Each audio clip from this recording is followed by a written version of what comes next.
How to Raise Successful People, Simple Lessons for Radical Results. And this is based on my experience raising my 3 daughters and my thousands of students over this 37-year period. And my 3 daughters, I should just tell you who they are. I'm very proud of them. My oldest daughter, Susan, is the CEO of YouTube. My second daughter is a professor of pediatrics at the University of California, San Francisco. She focuses on the childhood obesity epidemic. And the third daughter is the founder and the CEO of 23andMe, personal genetics company. Would you like to win and achieve success at what you do? Welcome to the Winner's Ways podcast, where we create winners every day. And now, your host, the author of Winner's Ways book and life coach, Bola Alabi.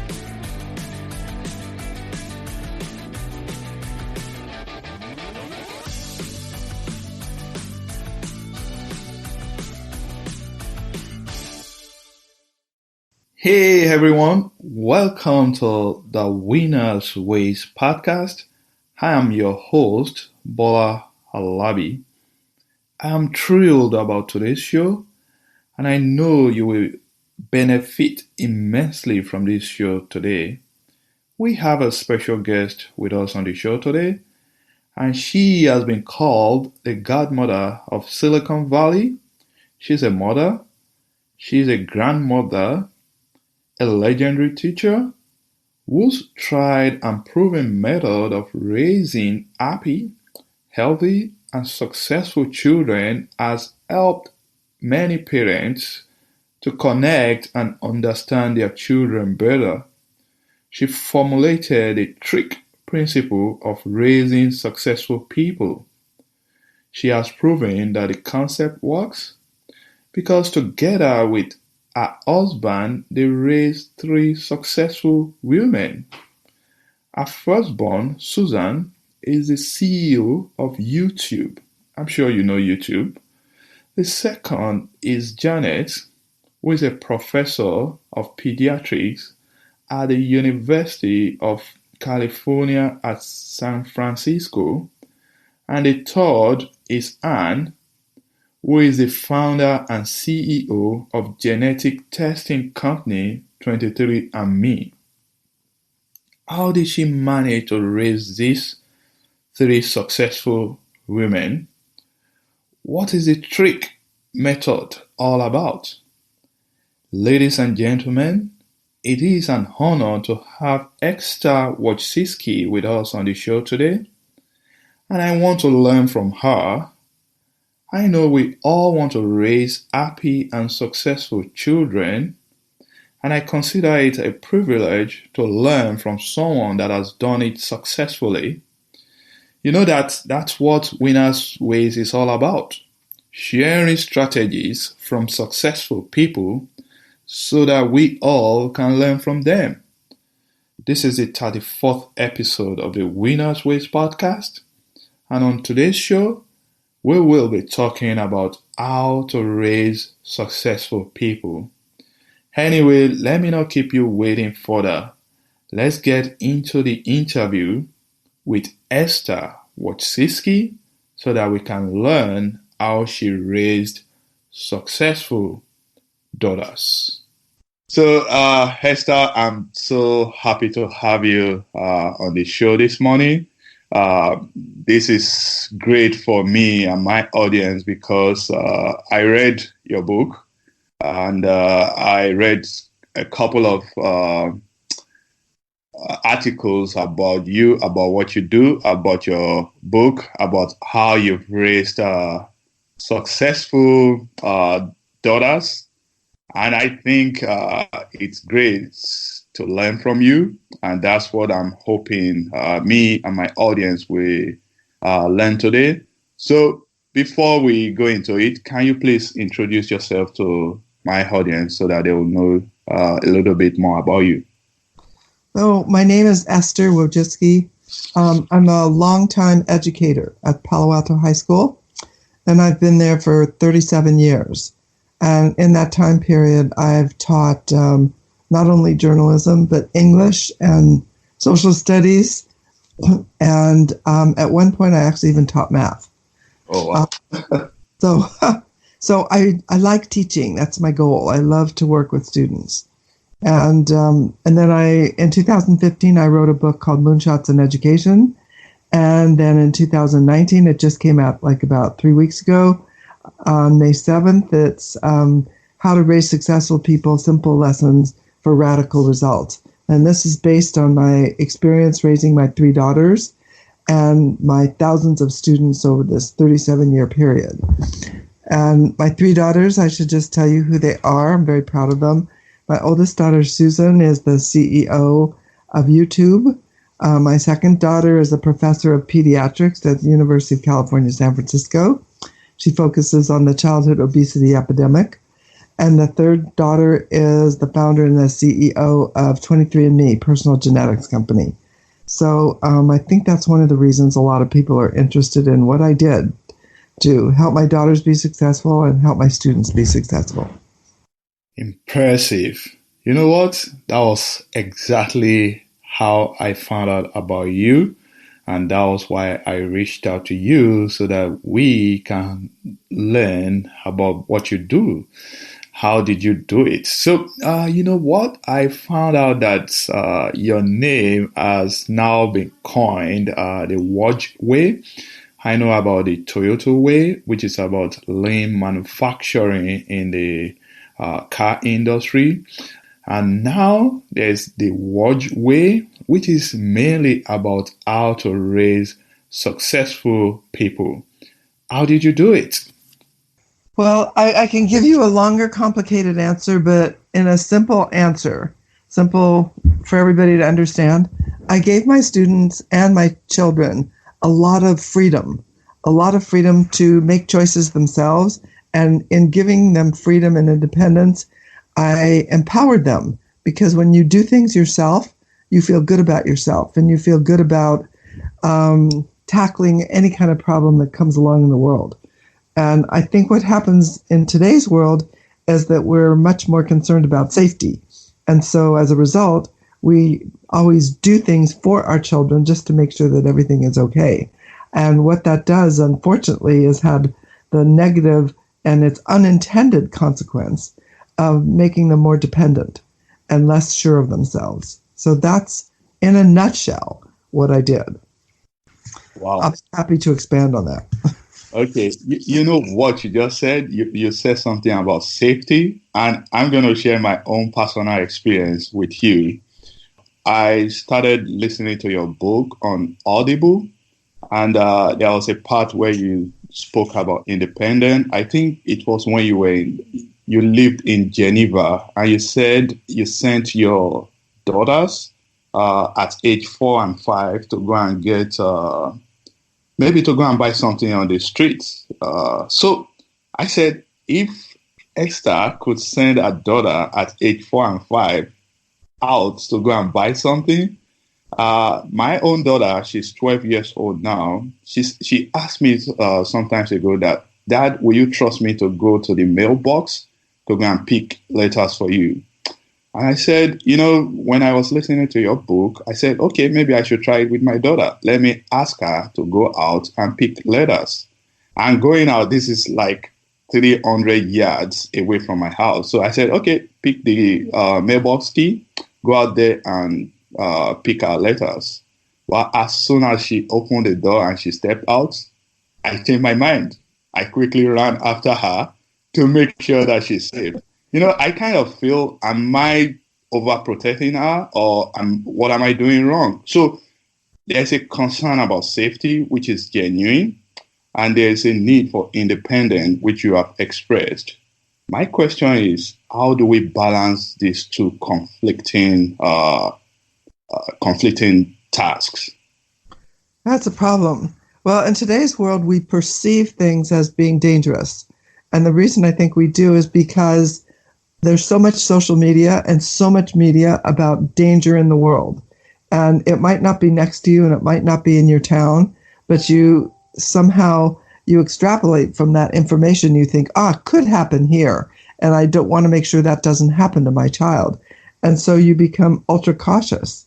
And it's not just you, it's everywhere. it's all over the world. It's not just the United States or Canada or Europe or whatever.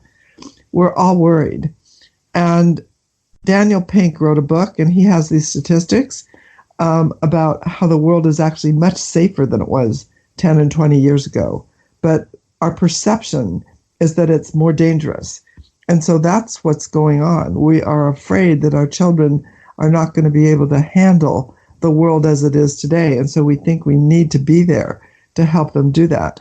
There are other ways of, giving your child independence. If you wanted to let them go and get the mail, for example, 300 yards away or whatever it is, and then without necessarily watching them or going with them, I mean, you could be outside on the street, for example, if you wanted to be, just to give yourself an idea or to help you reassure yourself that it would be okay. I just think that it's our perception of safety that is inhibiting us, and then creating a world where the kids think that the world is not safe and they become fearful as well. We need to become more realistic about how dangerous the world is. Also, the whole safety issue in terms of kidnapping, the majority of kidnappings, like 90% of the kidnappings, happen from people that the child knows. That's true. Family members or friends or people that have been interacting with the child and not with strangers. So I think we're just over concerned about situations that are probably just in our imagination, sorry to say, and not in the real world. Yeah. So your child is 12. Is it a girl or a boy? I forgot what you said. She's a girl. So yes, I totally understand where you're coming from. And in this, I don't know if you got to the part of the book where I let my grandchildren go shopping by themselves at Target. Oh, wow. I'm not there yet. Well, you will get there. And then the two of them were 9 years old, and I let them go shopping by themselves at Target. Wow. And, I would actually still do that today. And because I realize that we're really all worried about nothing. Target is not a dangerous place. And none of the stores are really dangerous places. There's a lot of people there. Everyone's shopping. There's clerks and managers and so forth. And, just trying to remember when the last time was that I heard this, about maybe 15 years ago. You would go to the store, and your daughter's already 12, so you maybe didn't pay attention at the time. But you would go to the store, and on the loudspeaker, you would hear somebody calling out, like, "We have a 3-year-old girl here, and she's wearing a pink checkered shirt, and she says her mommy's name is," and then the child was just wandering around, and they picked her up and brought her to the front desk, and now they're looking for the mother. You never hear that anymore, ever. Nobody loses their kid anymore. Yeah, that's true. I totally agree with that.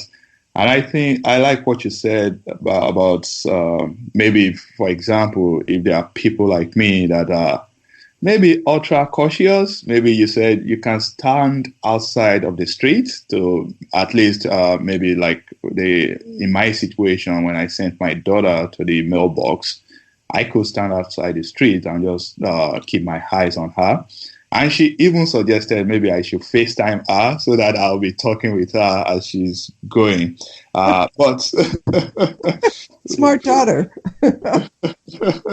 She was, "Oh, Daddy, you are too careful. Don't worry about me. I'm 12 years old." So, but yeah, thank you very much for that. So, in your book, you coined out an acronym that you called TRIC, and you said that is the formula. That is the principle for raising successful children. Can you please talk more, especially on the trust part? Okay. So the acronym TRIC stands for trust, respect, independence, collaboration, and kindness. And the first thing that you have to establish with your child or in a group or actually even in the workplace is trust. Because if there is no trust, if there's no trust in a relationship, there's no trust in your workplace, then actually there is no relationship. Because without trust, you can't do anything, because you're always suspicious and always worried, and it just doesn't work. And so for children, there's a lack of trust, and it's because you think that they are incapable, and so you don't trust what they can do. By not trusting them, they don't trust themselves either. They're like, oh, I can't really do this without my mom and dad helping me, because, they're worried about it, and there must be a reason why they're worried about it. And so, I need them to help me all the time.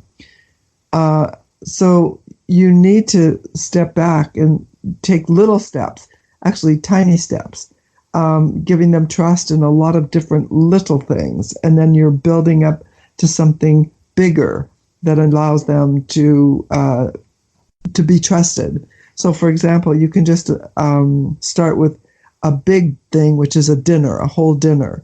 So how could your child be trusted to help at some point make a dinner? Well, first they have to learn to do something like set the table, or then put all the forks and the knives and the spoons on the table. And then they have to learn how to peel vegetables, for example. Get them a little stool and teach them how to peel the vegetables.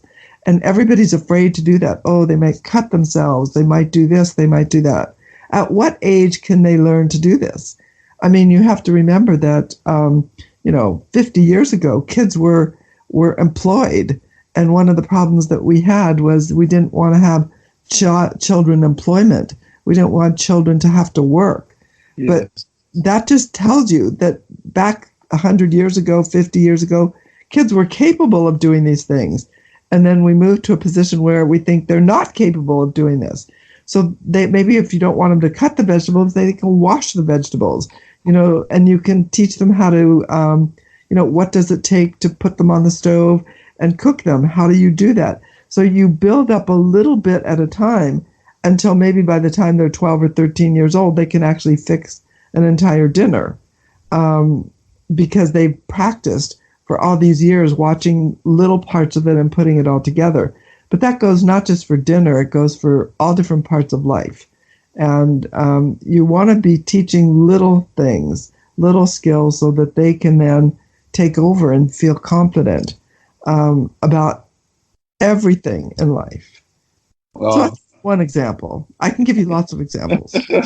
I like that. I think the trust thing, and like you mentioned, is not just for parenting. It's also, we can bring it to our career as well. A manager should have some level of trust in their employees, so that the employees will be productive and perform their work, and they need trust for them to achieve that. So totally, I agree with you. You have been able to raise 3 successful daughters, and from your book, I listened when you narrated maybe in the 40s how the society placed more importance on a male child as compared to a female child. I think the society has evolved. We could have had, in the United States, for example, we could have had the first female president in 2016. Of course, it did not go that way. Now we have more women in that lead Fortune 500 companies, more women CEOs, more women as business leaders. In your view, do you think as a society, are we making any progress? I know we still have this income disparity between men and women, whereby men earn more than women for the same kind of job. But overall, do you think we are making progress in terms of equality in our society between women and men? Yes, I think we're making a lot of progress. There is much more equality. If I just think back to when my daughters were born in the 1970s, I can just tell you that back in that time, I didn't even have a name. You know, when I got married, my name is Mrs. Stanley Wojcicki. When the newspaper announced the birth, they announced my husband's name, and they didn't announce my name. I couldn't get a credit card in my name in those days. The house was registered in only my husband's name and not my name because that was the tradition. So I think there's a lot of changes that have happened now. I mean, women are much more empowered. I still think it's not equal. You know, we have only a small percentage, maybe 3 or 4% of the CEOs in this country that are women, major companies. But there are 3 or 4%, and before there was 0%. And so we see women in a different light. And also, people now understand that when women contribute to a company or to a city in an elected position, that in fact, there's a very important perspective that women bring that helps make whatever it is they're doing work much better. And I mean, if you want to change the world internationally, the way to change the world is through women. Women teach the children, and then the children grow up, and then they come to the world with different perspective. So I do think we have made progress, a lot of progress. In some parts of the world, there's still no progress, I'm sorry to say. But here in the United States and in parts of Europe, in Latin America, there's a lot of progress for women. In your book, when you were narrating all these stories about how it was in the 70s, I couldn't believe that United States was like that. In Africa, yes, I think even up till today, they still place a lot of importance on male child, on men in the society. There are more male governors in Nigeria. The president, the vice president, and even most of the people in the House of Assemblies and Congress, they are all male dominated. But when I looked at it as well, I think they've made some progress, although very little progress, not very impressive. And I think they could do more. Because like you said, what we all want for our children is for them to live a happy and fulfilled life. I have 3 children, 2 daughters and a son. I want my daughters to live in a country where they have equal opportunity, just like my son will have as well. So that's what we all want, equal opportunity, so that everyone can live to their fullest. And I think that's what your book is all about. So in the TRIC acronym, R is respect. You mentioned that respect is about giving the children autonomy and individuality. And for me, my son came to me, I think, my son right now is 7 years old.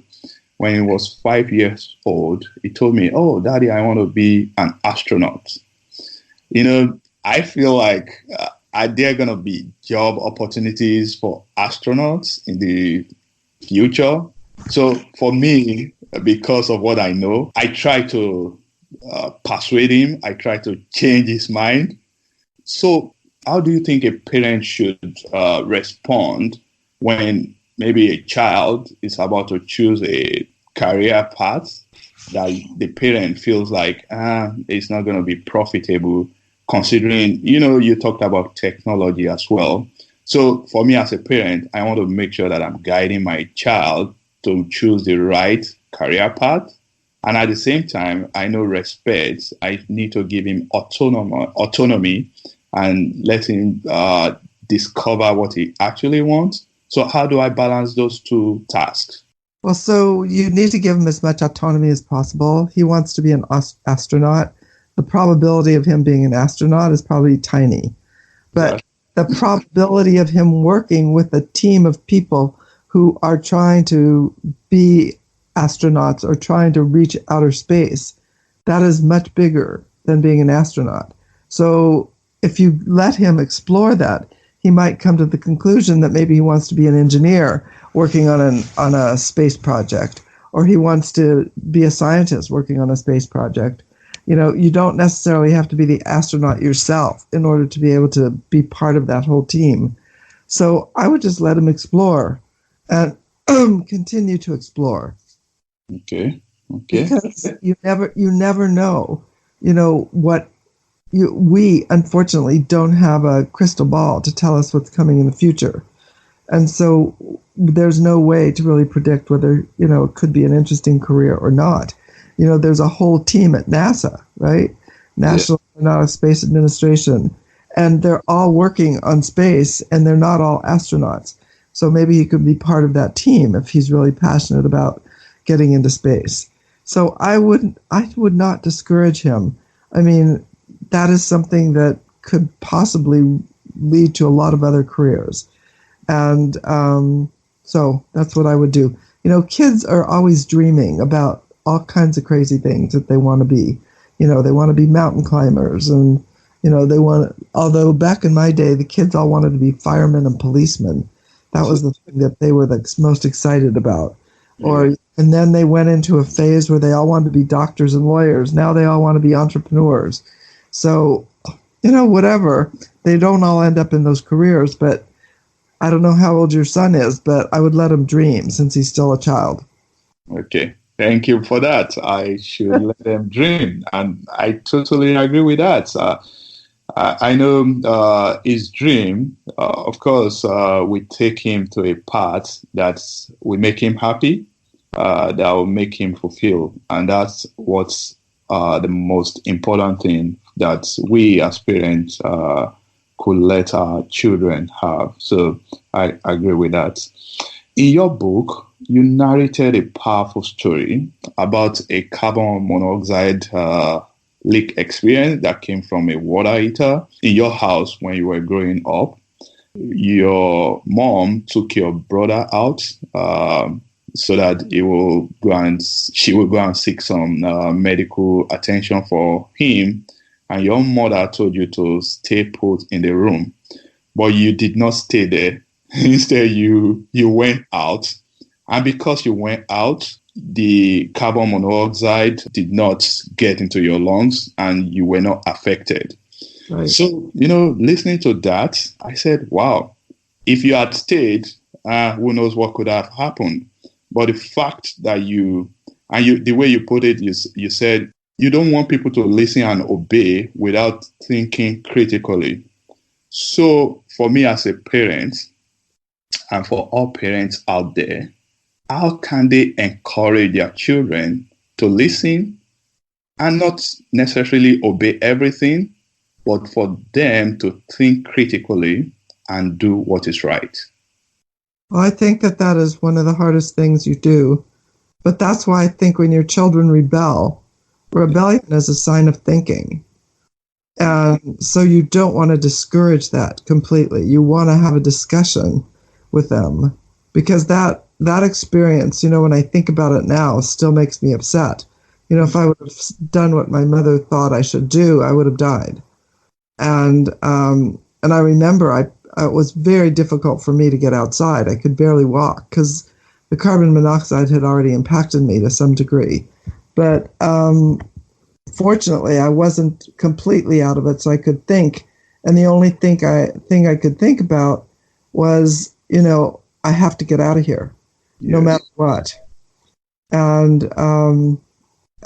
that's what I did. And I think with most kids, you want them to be in situations where they can think, and then they can talk to you about what it was, if there was an experience that they had, what it was, and how they thought their way through it. And also telling stories is really powerful. There's a lot of stories out there. You can get books and check them out of the library.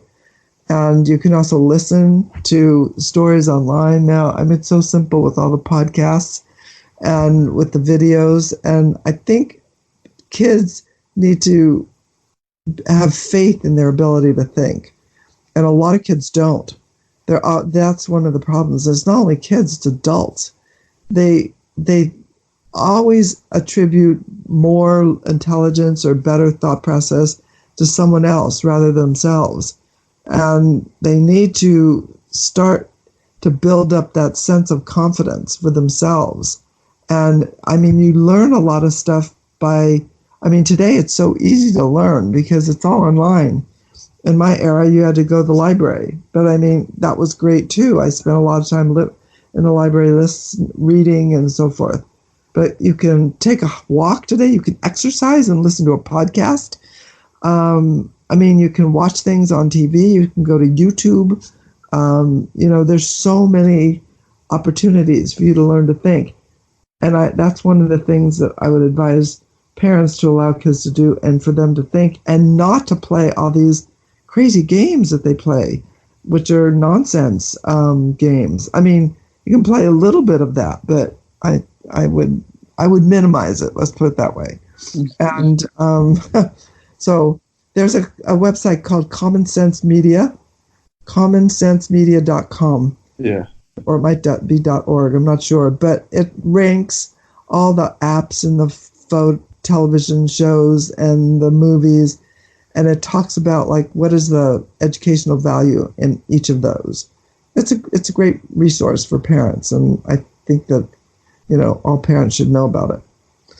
I'm gonna check that out. I would like to see what they have in there. So, I don't know if you watch movies. I think some years ago, me and my wife, we watched Gilmore Girls, and I like the relationship between Lorelai and her daughter Rory, because the way they talk, they collaborate, they had relationships. Most parent and children relationship these days, they don't have that cordial and mutual relationship, because for the most part, it is the parent dictating what the children want. And like you said, it can make the children become rebels, whereby they don't necessarily want to listen to the parents. So how can we ensure that parents and children are collaborating to develop healthy relationships? Well, you have to start when they're young.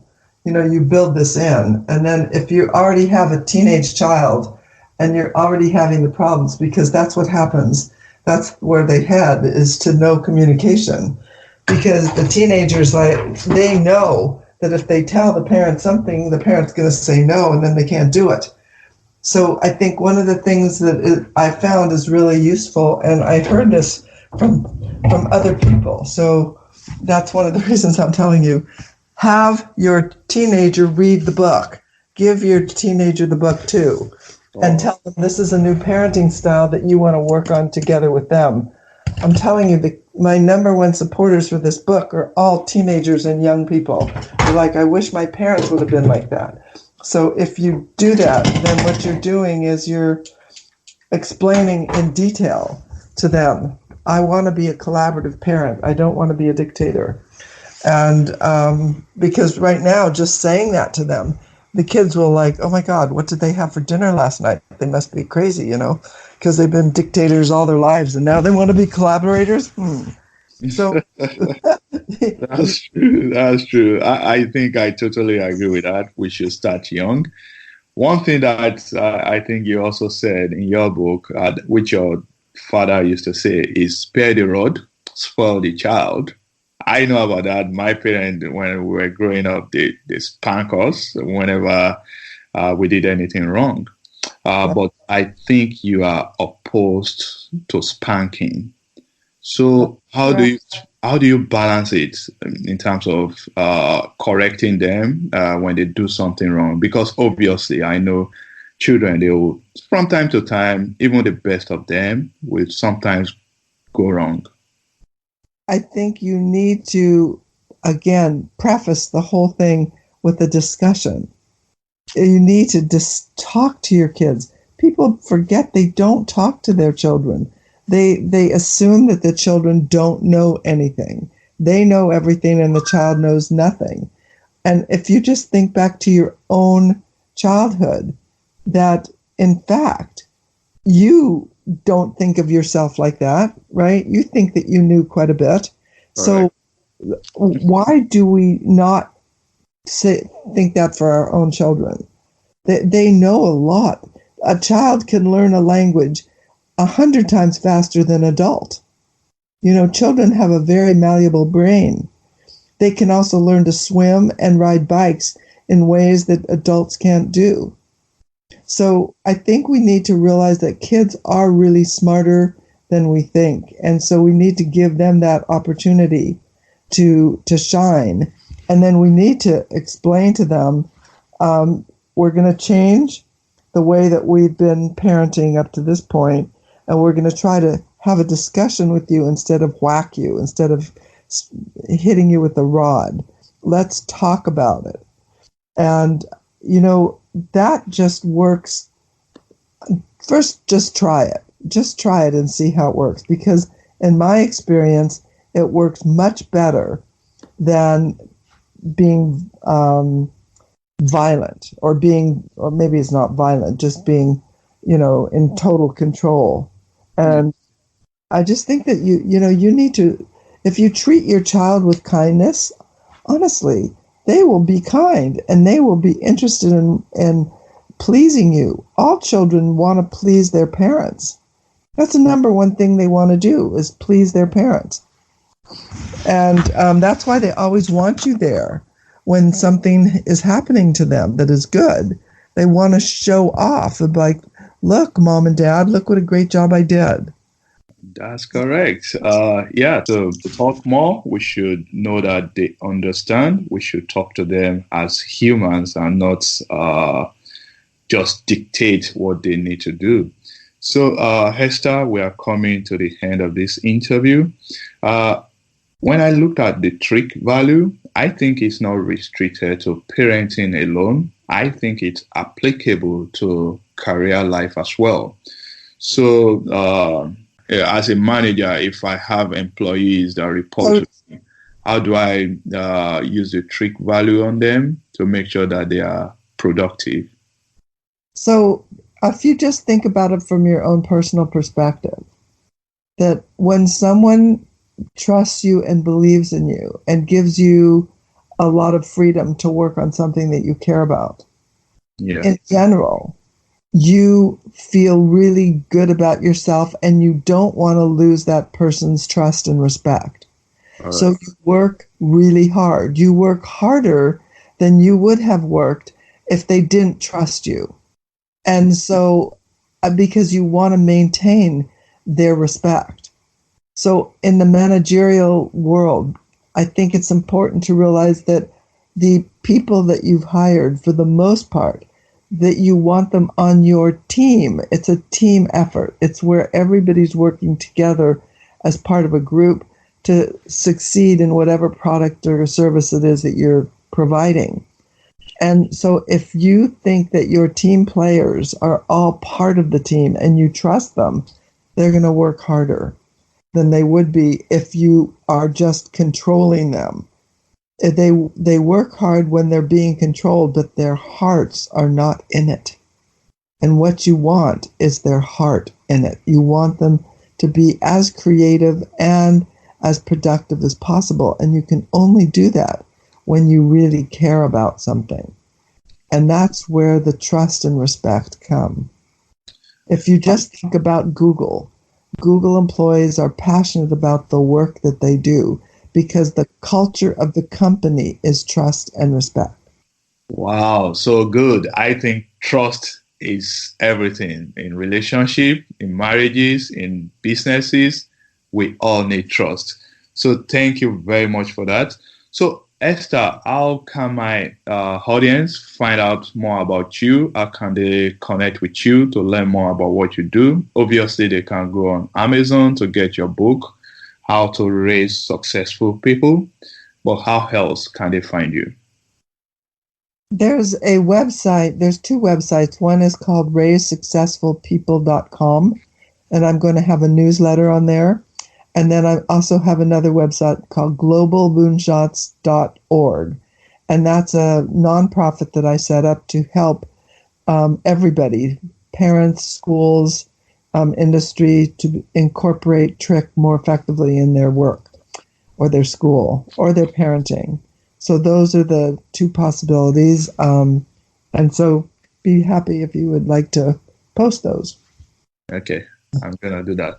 I'll put it on the show note here. Thank you very much for your time, Esther. We have come to the end of the interview. Obviously, the trick system, the trick principle is working. You have successfully raised 3 successful women, and that's what I want for myself. I want to help my own children to discover what is good for them, to live life to their full potential. And so far, I've started applying the trick principle, and it works. I can tell you guys, my audience, please grab a copy of Esther's book. It's on Amazon, How to Raise Successful People. Thank you very much, Esther. I appreciate your time. Oh, well, it was a pleasure to be with you. I think you asked great questions, and I wish your audience all the best of luck using Trick. I think it will work. Thank you. This episode of Winner's Ways podcast has come to a close. We hope you enjoy and learn something from today's show. We want you to win and excel in all areas of your life, and we regularly explore and share information with our listeners to empower them to win. Be sure to subscribe to our podcast for more tips and strategies to help you find the success that you've always dreamt of. And don't forget to rate and review so that we can continue to bring you more podcast episodes to empower you. We will love to have you again next week. Now, keep winning.